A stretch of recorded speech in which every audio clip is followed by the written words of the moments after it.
shayi lokhunje iCanada ku round 32 then siyahamba siyodlala iround 16 around 16 neMorocco. iMorocco bafethu niyazi ke ibread and butter yethu wena wabona ilokhunje iSundowns idlala iCAF iMorocco siyashaya nje iyazi nayo futhi hayi kancane yabo siyashaya nje then masiqeda ukushaya iMorocco ku round 16 sihamba sakuma quarter final soshaya iGermany awuza ke nakho iGermany ayikasazi kahle yabo kodwa izosazi quarter final shaya iGermany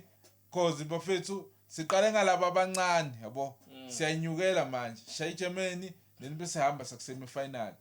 final bafethu la solihlangana khona nani neSpain